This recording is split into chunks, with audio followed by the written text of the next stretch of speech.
Assalamualaikum warahmatullahi wabarakatuh. Alhamdulillahirrabbilalamin.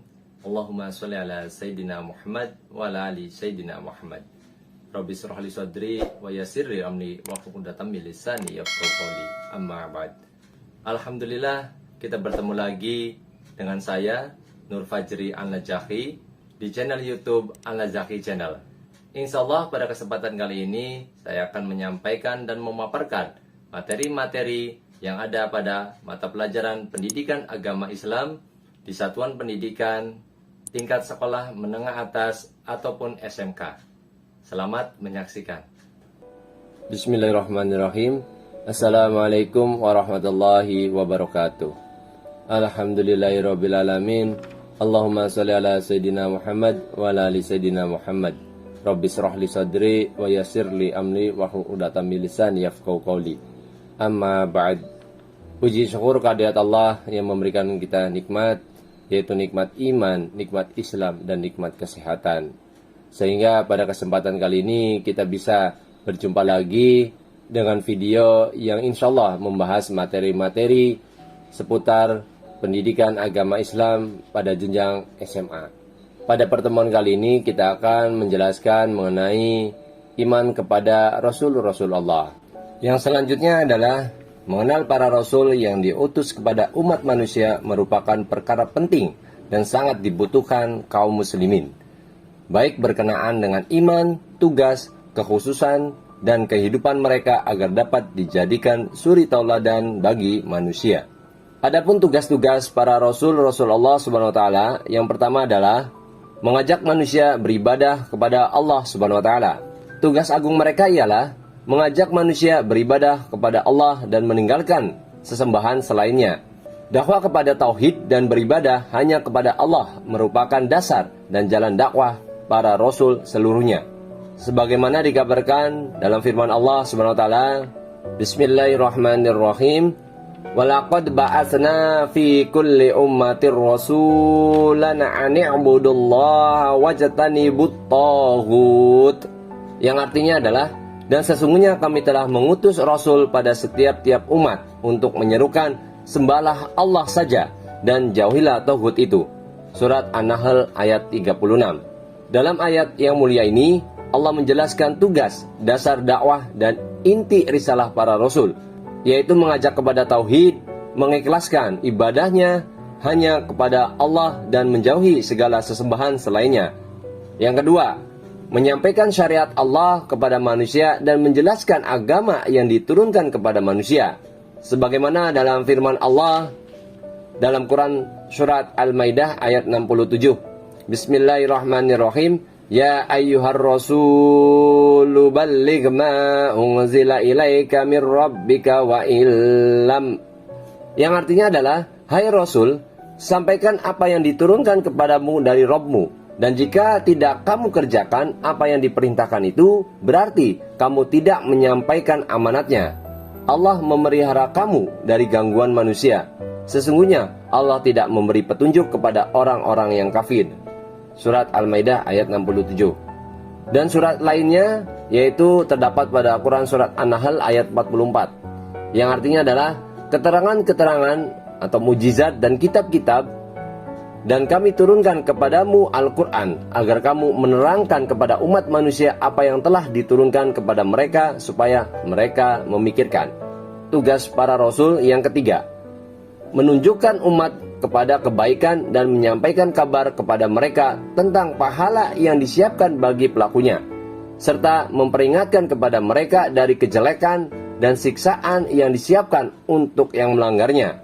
Allah SWT berfirman dalam Quran surat An-Nisa ayat 165, yang artinya adalah, mereka kami utus selaku rasul-rasul pembawa berita gembira dan memberi peringatan, agar supaya tidak alasan bagi manusia membantah Allah sesudah diutus rasul-rasul itu, dan adalah Allah Maha Perkasa lagi Maha Bijaksana. Quran surah An-Nisa ayat 165. Yang keempat adalah memperbaiki manusia dengan teladan dan contoh yang baik dalam perkataan ataupun perbuatan.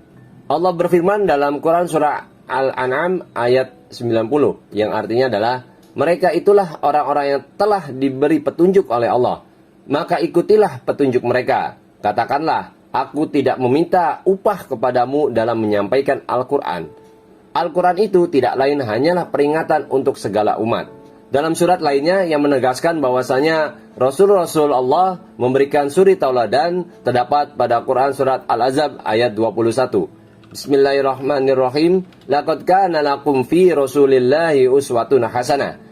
Yang artinya adalah sesungguhnya telah ada pada diri Rasulullah itu suri tauladan yang baik bagimu, yaitu bagi orang-orang yang mengharap rahmat Allah dan kedatangan hari kiamat, dan dia banyak menyebut Allah. Yang kelima adalah para rasul mempunyai tugas menegakkan dan menerapkan syariat Allah di antara hamba-hambanya. Terdapat pada Quran surah Al-Maidah ayat 49, yang artinya adalah, dan hendaklah kamu memutuskan perkara di antara mereka menurut apa yang diturunkan Allah, dan janganlah kamu mengikuti hawa nafsu mereka, dan berhati-hatilah kamu terhadap mereka, supaya mereka tidak memalingkan kamu dari sebagian apa yang telah diturunkan Allah kepadamu. Jika mereka berpaling dari hukum yang telah diturunkan Allah, maka ketahuilah bahwa sesungguhnya Allah menghendaki akan menimpakan musibah kepada mereka disebabkan sebagian dosa-dosa dari mereka. Dan sesungguhnya kebanyakan manusia adalah orang-orang yang fasik. Yang terakhir dari tugas-tugas para rasul-rasul Allah adalah menjadi saksi sampainya hujah kepada manusia. Hujah adalah istilah yang banyak digunakan di dalam Al-Quran dan literatur Islam yang bermakna tanda, bukti, dalil, alasan, atau argumentasi. Sehingga berhujjah itu bisa diartikan memberikan alasan-alasan. Dalam Quran surah An-Nahl ayat 89 yang artinya adalah, dan ingatlah akan hari ketika kami bangkitkan pada tiap-tiap umat seorang saksi atas mereka dari mereka sendiri, dan kami datangkan kamu Muhammad menjadi saksi atas seluruh umat manusia, dan kami turunkan kepadamu Alkitab yaitu Al-Quran untuk menjelaskan segala sesuatu dan petunjuk serta rahmat bagi orang-orang yang berserah diri. Quran surah An-Nahl ayat 89. Yang selanjutnya adalah cara beriman kepada Rasul-Rasul Allah Subhanahu wa Ta'ala. Agar beriman kepada para Rasul dapat mendatangkan buah yang sangat bermanfaat terhadap kehidupan manusia, baik di dunia ataupun di akhirat, maka beriman kepada para Rasul harus dilakukan dengan benar. Cara yang benar dalam beriman kepada Rasul-Rasul Allah adalah sebagai berikut. Yang pertama adalah meyakini dengan sepenuh hati bahwa misi Rasul Allah adalah benar-benar dari Allah Subhanahu wa Ta'ala. Sebagai buktinya, para Rasul diberikan panduan untuk melaksanakan tugasnya dalam bentuk wahyu, baik wahyu dalam bentuk kitab suci maupun dalam bentuk suhuf. Yang kedua adalah tidak boleh membeda-bedakan antara Rasul satu dengan Rasul yang lain, karena semua Rasul adalah utusan Allah Subhanahu wa Ta'ala. Mereka diutus untuk mengajak manusia pada jenis umat tertentu untuk menyembah kepada Allah dan mengemban misi hidup dengan mengikuti jalan yang lurus. Oleh karena itu, Rasul satu dengan Rasul yang lainnya memiliki kedudukan yang sama, yakni sebagai utusan Allah. Jadi, tidak benar jika kita membeda-bedakan dalam mengimaninya. Yang ketiga adalah meyakini kebenaran semua yang disampaikan kepada para Rasul.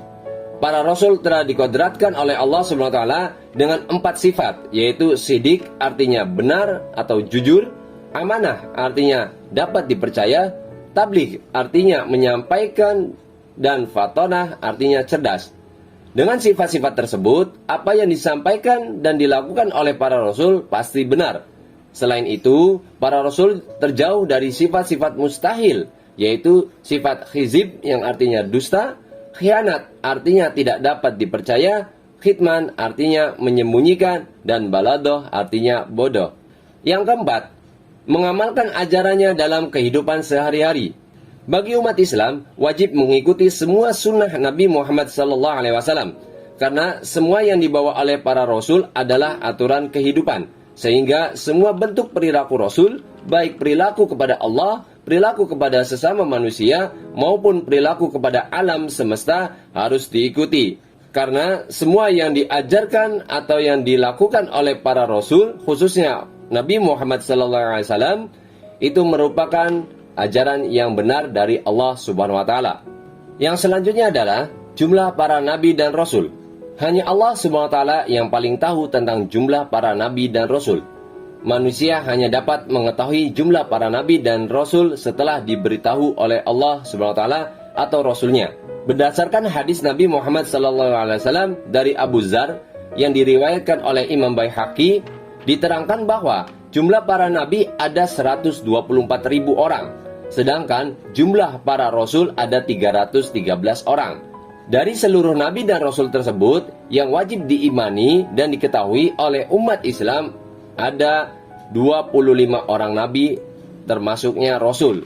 Adapun nama-nama nabi yang wajib diketahui dan diimani, yang ke-25 itu adalah Nabi Adam alaihissalam, Nabi Idris alaihissalam, Nabi Nuh alaihissalam, Nabi Hud alaihissalam, Nabi Saleh alaihissalam, Nabi Ibrahim alaihissalam, Nabi Lut alaihissalam, Nabi Ismail alaihissalam, Nabi Ishak alaihissalam, Nabi Yakub alaihissalam, Nabi Yusuf alaihissalam, Nabi Ayub alaihissalam, Nabi Zulkifli alaihissalam, Nabi Shu'aib alaihissalam, Nabi Musa alaihissalam, Nabi Harun alaihissalam, Nabi Daud alaihissalam, Nabi Sulaiman alaihissalam, Nabi Ilyas alaihissalam, Nabi Ilyasa alaihissalam, Nabi Yunus alaihissalam, Nabi Zakaria alaihissalam, Nabi Yahya alaihissalam, Nabi Isa alaihissalam, dan Nabi Muhammad sallallahu alaihi wasallam.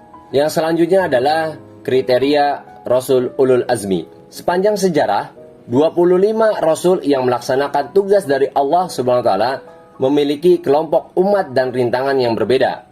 Misi para Rasul disampaikan kepada umat manusia tanpa ada sedikit pun yang tertinggal, termasuk misi yang mendatangkan risiko yang tinggi, tantangan yang sangat mengancam kepada para nabi dan rasulnya. Dalam mendakwakan agama Allah Subhanahu wa taala, para rasul ada yang dihadapkan tantangan, rintangan, dan ancaman yang sangat luar biasa.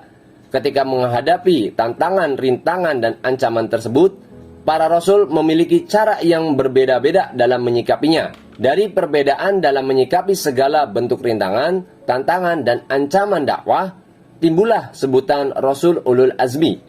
Ulul Azmi merupakan sebuah gelar yang spesial yang diberikan kepada beberapa nabi dan rasul yang memiliki ketabahan dan tingkat kesabaran ketika berdakwah begitu luar biasa. Ulul Azmi merupakan istilah yang terdiri dari dua kata, yaitu ulul dan azmi. Ulul sendiri mempunyai arti, yaitu memiliki, sedangkan azmi adalah keteguhan hati atau tekad yang kuat. Jadi bisa dikatakan bahwa arti dari ulul azmi adalah seseorang yang mempunyai kesabaran, ketabahan, serta tekad yang kuat dalam menjalankan semua tugas untuk menyebarkan ajaran agama Islam. Meskipun akan ada banyak rintangan dan halangan yang akan menghalanginya, namun Nabi dan Rasul yang memiliki sifat ulul azmi akan mempunyai kekuatan dalam melewatinya. Berikut adalah kriteria Rasul ulul azmi. Yang pertama adalah memperoleh pengiktirafan Allah Subhanahu wa taala. Yang kedua, memiliki kesabaran yang tinggi. Yang ketiga, senantiasa memohon kepada Allah agar kaumnya tidak diberikan azab. Yang selanjutnya, senantiasa berdoa kepada Allah agar kaumnya diberikan hidayah. Yang selanjutnya, memiliki tekad yang tinggi di masa berdakwah. Yang selanjutnya, senantiasa mensyukuri semua keadaan yang dianugerahkan Allah Subhanahu wa taala kepada dirinya. Namun secara umum, hanya lebih diutamakan pada kriteria yang kedua, yakni para rasul yang memiliki tekad dan keteguhan hati yang kuat dengan segala bentuk rintangan dan tantangan dalam mendakwahkan agama Allah Subhanahu wa taala. Sedangkan yang termasuk para rasul yang memperoleh gelar ulul azmi adalah, yang pertama adalah Nabi Nuh alaihissalam, Nabi Ibrahim alaihissalam, Nabi Musa alaihissalam, Nabi Isa alaihissalam, dan Nabi Muhammad sallallahu alaihi wasallam. Sebagai bukti bahwa Allah Subhanahu wa taala menetapkan 5 rasul tersebut di atas sebagai rasul ulul azmi, terdapat dalam Quran surah Al-Ahzab ayat 7 dan Asy-Syura ayat 13. A'udzubillahi minasyaitonir rajim. Bismillahirrahmanirrahim. Wa idh akhadna minan nabiyyina mitsaqahum wa minka min Nuhin wa Ibrahim wa Musa wa Isa ibn Maryam wa akhadna minhum mitsaqan ghalidha. Yang artinya adalah, dan ingatlah ketika kami mengambil perjanjian dari para nabi dan dari engkau sendiri, dari Nuh, Ibrahim, Musa, dan Isa putra Maryam, dan kami telah mengambil dari mereka perjanjian yang teguh. Quran Surah Al-Ahzab ayat 7. Dan pada Quran Surah Asyura ayat 13, yang artinya adalah, Dia Allah telah mensyariatkan kepadamu agama yang telah diwasiatkannya kepada Nuh, dan apa yang telah kami wahyukan kepada Muhammad, dan apa yang telah kami wasiatkan kepada Ibrahim, Musa, dan Isa, yaitu tegakkanlah agama, keimanan, dan ketakwaan, dan janganlah kamu berpecah belah di dalamnya. Sangat berat bagi orang-orang musyrik yang mengikuti agama yang kamu serukan kepada mereka. Allah memilih orang yang Dia kehendaki kepada agamanya bagi orang yang kembali kepadanya. Quran Asyura ayat 13. Selanjutnya adalah perilaku yang mencerminkan penghayatan iman kepada Rasul-Rasul Allah. Tidak ada seorang pun yang mengetahui apakah seorang beriman kepada para Rasul atau tidak, kecuali dirinya sendiri dan Allah SWT. Karena iman berada dalam hati manusia dan manusia tidak mengetahui sesuatu yang bersifat abstrak, kecuali yang dikehendaki oleh Allah SWT. Islam mengajarkan kepada manusia bahwa untuk mengetahui kedalaman atau kedangkalan iman seseorang, bahkan seseorang beriman atau tidak, dapat diketahui melalui perilaku dalam kehidupan sehari-harinya. Dari sinilah seseorang dapat mengetahui keimanan seseorang tersebut, termasuk beriman kepada para nabi dan rasul-rasul Allah. Berikut adalah beberapa contoh perilaku umat manusia yang mencerminkan beriman kepada para rasul-rasul Allah. Yang pertama adalah senantiasa jujur dalam segala hal dan terhadap siapapun. Karena para rasul bersifat asyidik, yaitu jujur. Jujur dapat dibagi menjadi dua macam, yaitu jujur dalam ucapan, berarti segala ucapannya selalu benar, tidak pernah menambah dan tidak pernah mengurangi. Dan jujur dalam perbuatan, berarti dalam perbuat selalu sesuai dengan aturan dan tidak mengurangi hak siapapun. Perilaku yang kedua adalah senantiasa bersikap amanah kepada yang berhak menerimanya. Orang yang diberi amanah pada hakikatnya diuji dengan amanah tersebut. Apakah ia berhasil menjaganya ataukah tidak? Orang yang meneladani sifat wajib bagi Rasul pasti akan senantiasa menjaga amanah dengan baik dan tidak pernah akan berkhianat kepada siapapun. Yang selanjutnya adalah beretos kerja dengan baik. Artinya, senantiasa melaksanakan tugas yang dipikulkan pada dirinya dengan baik dan benar, serta apa yang dilakukan sesuai kemampuan secara maksimal. Yang selanjutnya adalah senantiasa peka terhadap segala persoalan hidup dan terampil dalam mengatasi segala bentuk persoalan secara tepat, baik, dan sesuai pertimbangan akal sehat, dan mengikuti tuntunan Al-Quran dan Sunnah. Yang selanjutnya adalah senantiasa berakhlakul karimah dalam kehidupan sehari-hari, baik kepada Allah dengan ketaatan beribadah maupun kepada manusia dengan senantiasa berbuat baik, sopan, dan santun. Pembahasan selanjutnya yaitu hikmah beriman kepada para rasul-rasul Allah Subhanahu wa taala. Beriman kepada para rasul secara benar akan mendatangkan banyak manfaat bagi manusia dalam kehidupan sehari-hari. Berikut adalah hikmah atau manfaat dari beriman kepada para rasul-rasul Allah Subhanahu wa taala. Yang pertama adalah dapat menambah iman kepada Allah Subhanahu wa taala. Para rasul adalah manusia terbaik pilihan Allah Subhanahu wa taala, sehingga kehadirannya di bumi benar-benar mampu menjadi teladan semua manusia dalam segala aspek kehidupan. Melihat kondisi demikian, maka manusia semakin yakin bahwa pilihan Allah SWT selalu benar. Hal tersebut mendorong manusia agar senantiasa memohon kepada Allah SWT untuk memberikan pilihan terbaik. Caranya adalah dengan melakukan salat, kemudian berdoa memohon pertolongan kepada Allah SWT. Yang selanjutnya adalah mempercayai kebenaran tugas para rasul-rasul Allah SWT. Tugas yang diberikan oleh Allah SWT kepada para rasul adalah tugas yang sangat mulia. Rasul diperintah oleh Allah SWT untuk mengesahkan dan menyembah kepada Allah SWT. Oleh karena itu, umat Islam wajib meyakini kebenaran tugas yang diberikan oleh Allah SWT kepada para rasul di bumi. Yang selanjutnya adalah mencintai para rasul di atas manusia lainnya. Para rasul adalah manusia yang terbaik dan terhormat karena merupakan manusia pilihan Allah Subhanahu wa taala. sehingga sangat pantas apabila manusia mencintai para rasulnya. Bahkan bagi umat Islam akan dipandang sebagai manusia yang beriman kepada Nabi Muhammad SAW apabila mencintai kepada Nabi Muhammad SAW melebihi dari cintanya kepada orang tua dan anaknya. Hal tersebut sesuai dengan hadis Nabi Muhammad SAW. A'udzubillahi minasyaitonirrajim.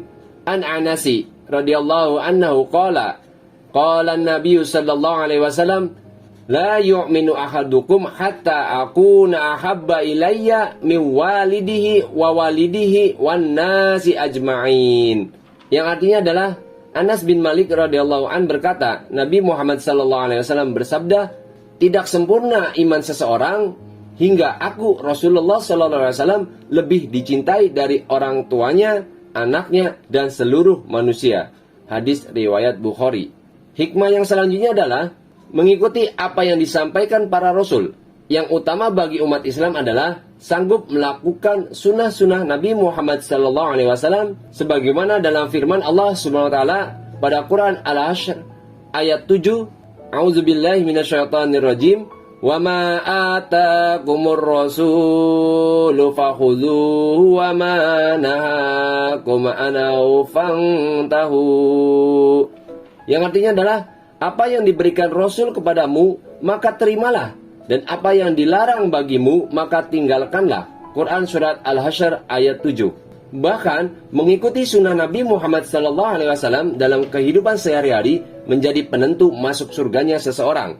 Hal tersebut sesuai hadis Nabi Muhammad SAW dari Abu Hurairah radhiyallahu an berkata, bahwasanya Rasulullah SAW bersabda, yang artinya adalah umatku akan masuk surga seluruhnya kecuali yang tidak mau. Sahabat bertanya, siapa dia ya Rasul?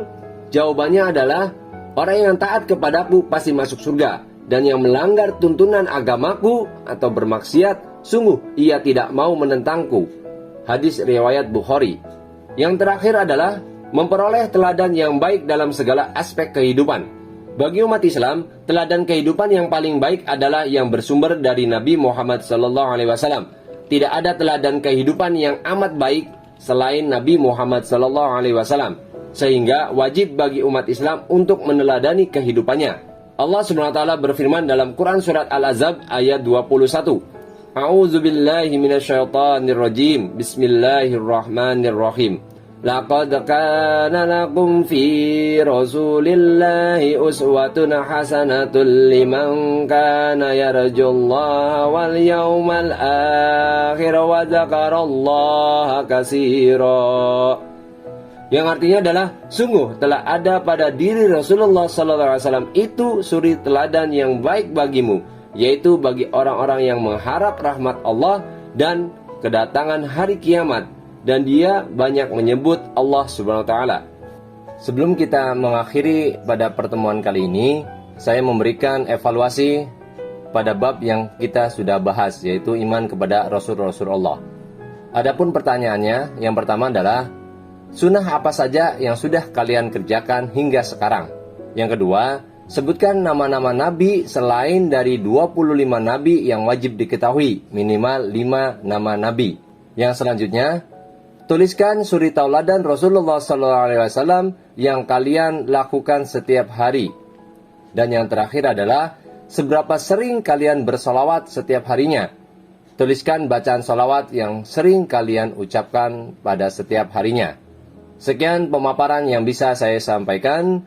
Saya ucapkan mohon maaf apabila terdapat kata-kata ataupun pengucapan yang salah dan kekurangan-kekurangan lainnya. Saya ucapkan terima kasih, jazakumullahu khairan khasiran yang telah menonton video ini sampai selesai. Semoga Allah memberkahi dan merahmati kita semuanya. Amin ya robbal alamin. Kita tutup dengan doa akhir majelis. Subhanakallahumma wa bihamdika asyhadu an la ilaha illa anta astaghfiruka wa atubu ilaih. Sampai bertemu di video selanjutnya. Wassalamualaikum warahmatullahi wabarakatuh. Demikian pemaparan materi pada pertemuan kali ini yang saya sampaikan. Apabila terdapat kekurangan baik kata, bahasa ataupun sumbernya, saya mohon maaf. Semoga video yang saya buat ini bermanfaat dan menambah wawasan keilmuan kita tentang pendidikan agama Islam dan mampu melaksanakannya dalam kehidupan sehari-hari. Saya ucapkan terima kasih yang sudah menyaksikan video ini sampai selesai. Jazakumullah khairan khasiran. Dan sampai bertemu di video selanjutnya. Wassalamualaikum warahmatullahi wabarakatuh.